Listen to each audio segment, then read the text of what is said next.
안녕하세요. 책 읽어주는 그녀, 라라입니다. 제가 오늘 소개해드릴 책은 마흔의 기쁨과 슬픔입니다. 이 책은 2026년 2월에 출간되어 현재 입문 부문 신간이자 베스트셀러인 책이에요. 출판사는 유노북스, 저자는 이내용님입니다. 이 책은 흔들리는 딸의 마흔을 붙들어준 아버지의 고전 수업을 담고 있는 책이에요. 아버지가 말하는 잃어버린 마흔의 기쁨과 슬픔을 찾는 법을 전해주고 있습니다. 딸아, 인생은 자주 슬프고 가끔 기쁘다. 그러니 내 마음이 이끄는 행복을 따라가라. 이 책은 이르이 넘은 아버지가 마흔을 지나며 흔들리는 딸에게 해주고 싶은 말을 담은 편지에서 출발했습니다. 자신의 40대를 오롯이 학문적 성취와 직업적 성공에 바친 아버지의 두 딸에 대한 따뜻한 조언을 전해주고 있습니다. 마흔의 기쁨은 순간이고 슬픔은 쉽게 사라지지 않는다. 그래서 이 나이의 삶은 종종 설명하기 어렵습니다.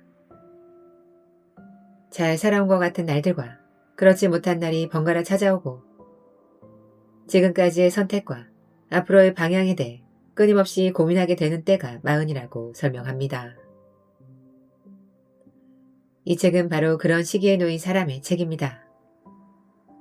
지난 30여 년간 경제학과 금융학을 연구하며 자본주의 시스템과 물질적 성공을 추구하는 삶의 한계를 체감한 저자는 흔들리는 마흔에 가장 필요한 이야기를 이 책 속에 담아 전해줍니다. 오래전부터 인간의 삶을 깊이 들여다본 현인들의 사유를 빌려 마흔 즈음을 사는 자신의 딸들뿐만 아니라 모든 마흔의 성장통을 앓는 딸들을 위해 가장 도움이 될 28가지 이야기를 골라 이 책에 담았습니다. 이 책은 서로 다른 시대와 사상을 살아온 고전 속 스승의 인생 철학을 엮어 하나의 지도처럼 펼쳐 보입니다. 저는 이 책을 읽고 나서 한동안 아무 말도 할 수 없었습니다.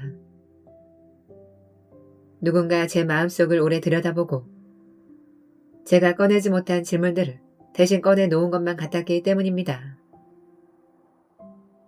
이 책은 아버지가 딸에게 건네는 형식이지만 읽는 내내 제 곁에도 조용히 앉아 제 등을 토닥여주는 어른이 있는 것 같았습니다. 마흔이라는 시간을 지나고 있는 분들, 혹은 그 문턱에서 이유 없이 마음이 흔들리는 분들이라면 이 책이 큰 힘이 되어줄 것 같습니다.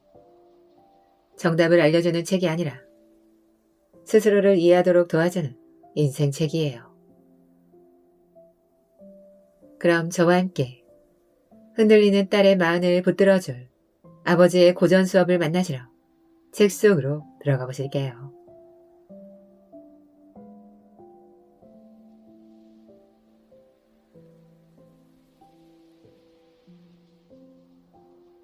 딸아, 인생은 자주 슬프고 가끔 기쁘다. 그러니 내 마음이 이끄는 행복을 따라가라. 부처, 니체, 쇼펜하우어, 세네카, 에리 프로, 틱나칸, 시대의 현인들이 제시하는 마흔의 허물을 통과하는 법. 소리 없이 우는 법을 배운 딸에게 들려주고 싶은 28가지 이야기. 삶은 완벽한 스토리가 아니다. 지금 이 순간의 경험이다. 에크하르트 톨레. 늘어만 가는 직장에서의 책임, 무거워지는 가정에서의 역할, 그 속에서 여전히 증명해야 하는 자신의 가치.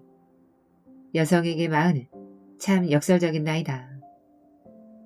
인생에서 가장 왕성하게 활동하는 시기지만 동시에 가장 많은 것을 포기해야 하는 시기이기도 하다. 내가 마흔을 통과하며 알지 못했던 깨달음을 이제는 나누고 싶다. 마흔은 인생의 중반이다. 앞으로 가야 할 길도 멀지만 이미 걸어온 길도 만만치 않다는 말이다. 바로 이 지점에서 필요한 것은 더 빨리 달리는 법이 아니라 제대로 된 방향으로 가고 있는지 확인하는 일이다. 프롤로그. 딸에게서 나의 마흔을 보았다 해서. 일장. 딸아, 살아보니 마흔이 가장 어렵더라. 삶의 균형을 찾는 법을 배우는 나이, 마흔. 내 삶인데 왜 내 뜻대로 안 될까? 내 맡김. 오래전 40대에 접어들었을 무렵 이집트 시나이 산으로 성지 순례를 갔다. 칠흑처럼 어두운 밤에 산에 올랐다. 손에 쥔 작은 손전등에 의지해 단 한 걸음 앞만 볼 수 있었다. 정상이 얼마나 남았는지, 지금 어디쯤 와 있는지 알 수 없었다. 그저 손전등이 비추는 작은 공간, 그 빛에 의지해 내딛는 한 걸음만이 내가 할 수 있는 전부였다. 그런데 이상하게도 두렵지 않았다. 오히려 마음이 편했다. 그때는 몰랐다. 그 어두운 산길이 내 인생 전체를 압축해 놓은 풍경이었다는 것을. 어둡고 가파른 산길에서 우리는 뒤를 돌아볼 수 없다. 과거의 힘든 순간, 고통스러운 시간도 그렇게 흘러갔을 뿐이다. 다가오는 미래도 마찬가지다. 우리는 미래를 완전히 볼 수 없다. 아이가 어떤 사람으로 자랄지, 부모님이 언제까지 건강하실지, 직장 생활이 어떻게 흘러갈지 알 수 없다. 대부분의 사람이 예측할 수 없는 것을 미리 걱정하고 계획하고 통제하려고 애쓰느라 정작 지금 이 순간을 놓쳐버린다. 손전등이 비추는 한 걸음에 집중하지 못하는 것이다. 지금 할 수 있는 일에 최선을 다하면 충분하다. 많은 사람이 내 맡김을 포기나 체념으로 오해한다. 그런데 전혀 그렇지 않다. 내 맡김은 마음대로 되지 않는 것을 억지로 붙잡지 않고 지금 내가 할 수 있는 일에 최선을 다하는 것이다. 아이가 공부를 안 한다고? 부모로서 줄 수 있는 도움을 아낌없이 줬다면 나머지는 아이 몫이다. 남편이 당신 기대에 미치지 못한다고? 사람은 쉽게 변하지 않는다. 있는 그대로 받아들이거나 받아들일 수 없으면 다른 선택을 하면 된다. 직장에서 승진이 안 된다고? 최선을 다했다면 결과는 통제받기다. 부모님이 자꾸 아프시다고? 당신은 의사가 아니다. 시간을 되돌릴 수도 없다. 효도는 부모에 대한 마음이지 행동의 결과가 아니다. 자식에게 더 잘해주려는 욕심, 과거의 영광에 대한 미련, 이웃과 비교하는 마음, 이 모든 것을 과감하게 놓아라. 그래야 삶이 편안해진다. 누군가는 이런 말이 무책임하다고 생각할 수 있다. 하지만 지금까지 살아보니 확실해졌다. 우리가 통제할 수 있는 것은 생각보다 훨씬 적다. 그리고 통제할 수 없는 것을 통제하려 애쓰다가 정작 통제할 수 있는 것, 바로 지금 이 순간을 바꿀 기회를 허공에 날려 버리기 쉽다. 내 맡김은 자녀 교육에 최선을 다하되 결과는 아이의 인생이라고 인정하는 것이다. 부모님께 할 수 있는 만큼 하되 죄책감으로 자신을 갉아먹지 않는 것이다. 직장에서 성과를 내려 노력하되 인정받지 못한다고 자존감이 무너지지 않는 것이다. 완벽한 배우자가 되려 애쓰기보다 불완전한 나를 있는 그대로 보여주는 것이다. 그렇다면 구체적으로 무엇을 실천할 수 있을까? 아침에 일어나서 오늘 할 수 있는 것만 생각하자. 아이가 대학을 어디 갈지, 부모님이 10년 후에 어떻게 되실지, 내가 5년 후에 어디에 있을지는 오늘 생각할 일이 아니다. 물론 미래 계획을 아예 하지 말라는 이야기가 아니다. 다만 현재에 할 수 있는 일에 집중하자는 것이다. 오늘 아이와 따뜻한 밥 한 끼 먹을 수 있으면 그걸로 충분하다. 오늘 부모님께 마음 담아 전화 한 통 드릴 수 있으면 그것으로 효도다. 오늘 내가 맡은 일을 성실히 하면 그걸로 된 것이다. 마흔. 내려놓을 용기가 필요한 나이.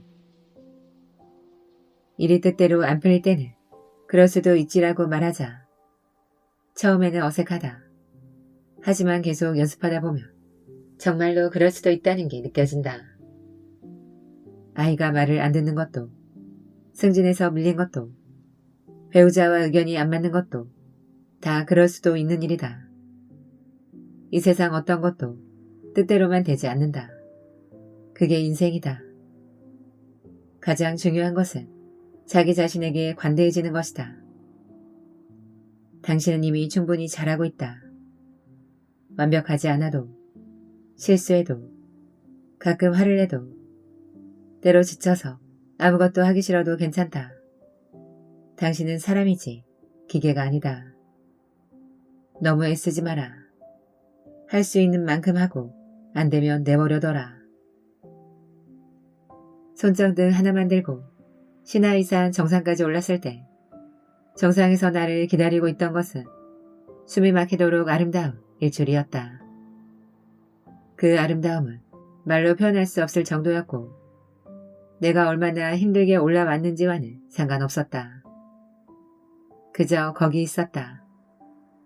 산하의 풍경을 보고 있자니 정상은 정신이 아찔할 정도로 높은 곳이었다. 장엄한 경치가 눈앞에 펼쳐지는 순간 내 자신이 얼마나 대단하게 느껴졌는지 모른다. 인생도 그런 것이다. 얼마나 완벽하게 살았느냐가 중요한 게 아니라 그 순간순간에 얼마나 온전히 살았느냐가 중요하다. 지금 이 순간 손전등이 비추는 이 한 걸음을 확실하게 내디디면 된다. 다음 걸음을 그 다음에 생각하면 된다. 마흔의 당신에게 이른의 내가 전하고 싶은 말은 이것이다. 놓아라. 통제할 수 없는 것을 그냥 놓아버려라. 그래야 손에 힘이 생겨서 정말 중요한 것을 붙잡을 수 있다. 바로 지금 이 순간은, 이 순간만이 당신이 진짜로 살 수 있는 유일한 시간이다. 어제는 이미 갔고 내일은 아직 오지 않았다. 오직 지금만이 당신 것이다. 내 맡김은 포기가 아니라 해방이다. 무거운 짐을 내려놓은 것이다. 모든 것을 다 잘해야 한다는 강박, 모든 것을 통제해야 한다는 환상, 완벽해야 한다는 압박을 내려놓을 때 비로소 당신은 가볍게 걸을 수 있다. 그리고 그때 삶은 조금 더 부드러워진다. 관계는 조금 더 편해진다. 마음은 조금 더 평온해진다. 내가 40이었을 때 그토록 걱정했던 대부분은 일어나지 않았거나 일어났어도 생각만큼 끔찍하지 않았다. 반대로 당신이 완벽하게 계획했던 것 대부분은 계획대로 되지 않았다. 그런데도 삶은 계속됐고 당신은 여전히 여기 있다. 그러니 너무 걱정하지 마라.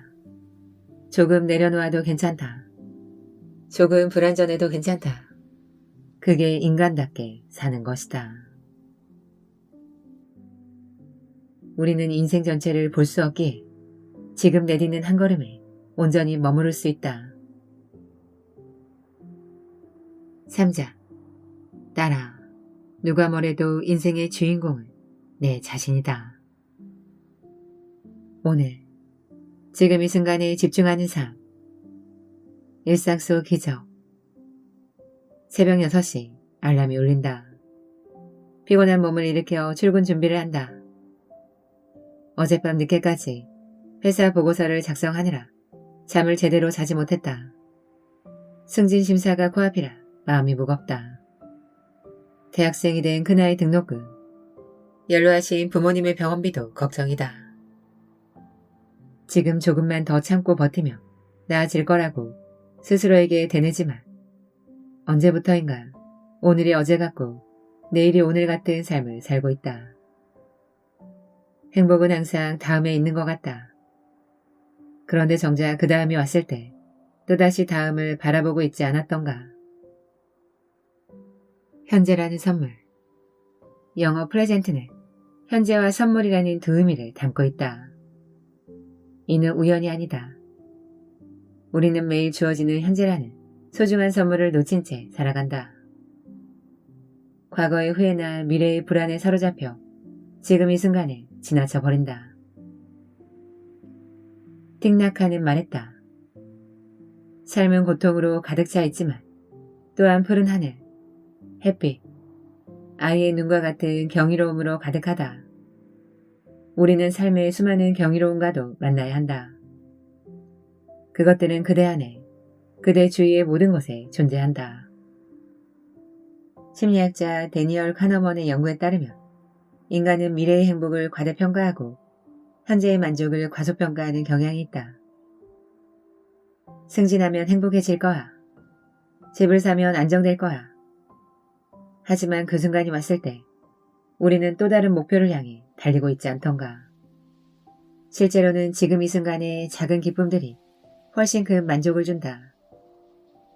물론 미래를 준비하지 말라는 뜻은 아니다. 승진을 위해 노력하고 자녀 교육을 계획하고 노후를 대비해야 한다. 하지만 그 과정에서 현재를 희생하지 말아야 한다. 퇴근 후 집에 돌아와 가족과 저녁을 먹을 때 그 순간만큼은 온전히 그들과 함께 있어야 한다. 스마트폰으로 업무 메일을 확인하거나 내일 회의를 걱정하는 대신 아이의 학교 이야기에 귀 기울이고 배우자의 하루에 관심을 가져야 한다. 아인슈타인은 말했다. 삶을 사는 방법은 두 가지다. 기적은 없다고 여기며 사는 것, 또는 모든 것이 기적이라고 여기며 사는 것. 관점을 바꾸면 모든 것이 기적이 된다.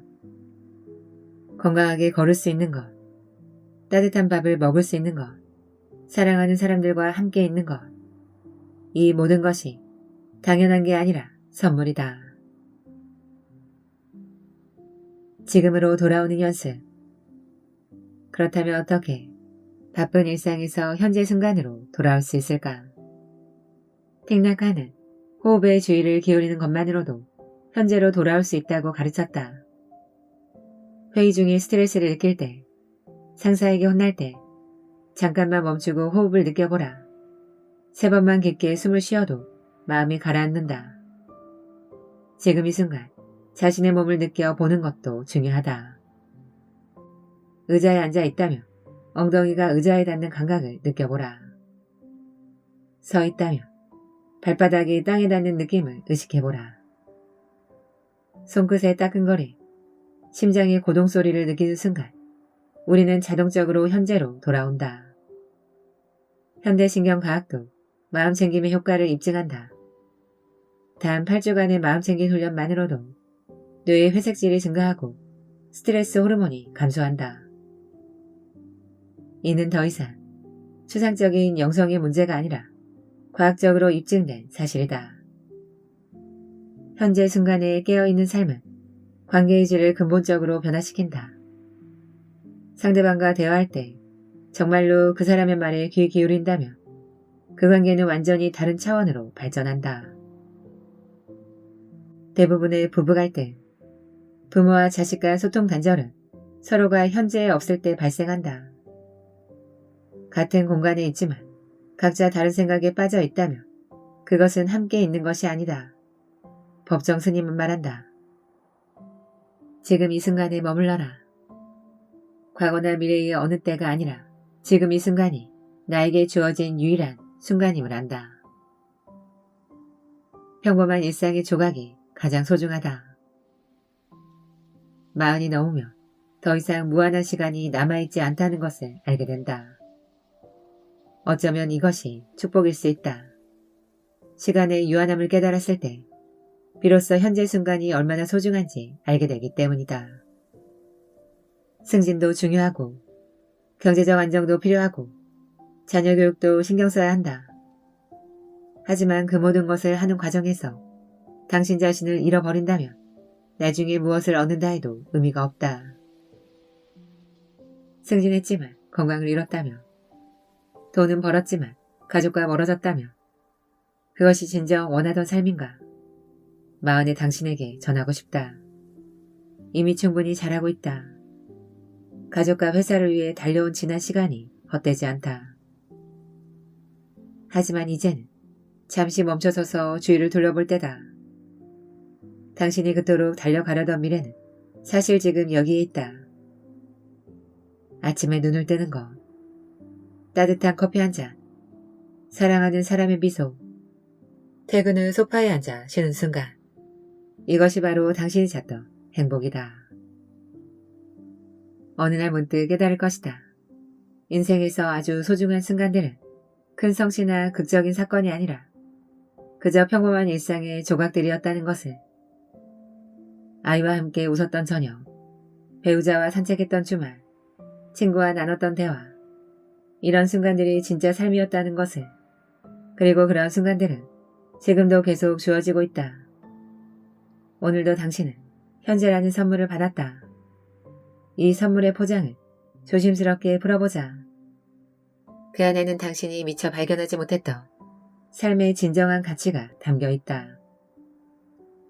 마흔은 끝이 아니라 새로운 시작이다. 달리기를 멈추고 비로소 삶을 보는 진정한 자유로 가는 여정이 시작이다. 과거와 미래에서 벗어나 현재의 감각에 온전히 머물 때 평범한 일상이 선물하는 행복을 누릴 수 있다.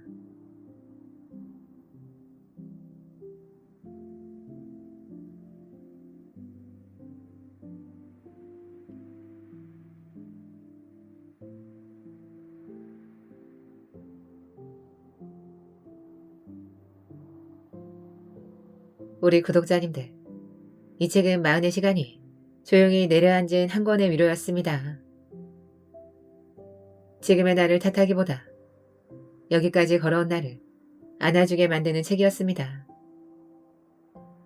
오늘을 견디고 있는 당신에게 이 책이 작은 숨이 되어주기를 바랍니다. 지금까지 책 읽어주는 그녀, 나라였습니다.